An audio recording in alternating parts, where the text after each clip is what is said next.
છે એ કરી પછી હું જે બધો હિસાબ લઈ લીધો જોઈને તમે તેની તમને ખબર છે હું BLO માં હતો મને આમાં વાંધો હું તમે તકલીફ તમે કે હિસાબની ક્યાં તકલીફ છે તમને અમને ગરીબમાં ન પડે અમારા છોકરા બિચારા ભાડા ભરી તો નોકરી ધંધા કોઈને નથી તમે નોટિંગ કર્યું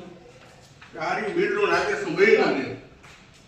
તે દિવસ ભાઈ કીધું કે તમારું બધું ફાઇનલ છે તમે 5 તારીખે આવી જાવ તમારા ખાતામાં બધું આવી જાય કાર્યાલય આવે તો બિલ ફાઇલે સામે સહી દેવા વિનંતી આવા મેરા નો કરે કોઈને આટલા મહિના નો પછી આ કેમ કેટલા ભર્યું મહિના થયા ખાલી બિલ નંબર દિયો ને ટ્રેજરીમાં આવે કીએ છે હવે તમને ખબર પડે ભાઈ બસ જ્યારે હોય ત્યારે આવું કરે જ્યારે ત્યારે આવા બાના દે કેટલા મહિના થયા ઉતરાય સહી શું આપે તો મહેશભાઈ તો મદદ કરી દીધી અરે મહેશભાઈ વાત નથી કે દિવસ આલતા ભાઈ ગુજરાત ને કેટલા મહિના થયા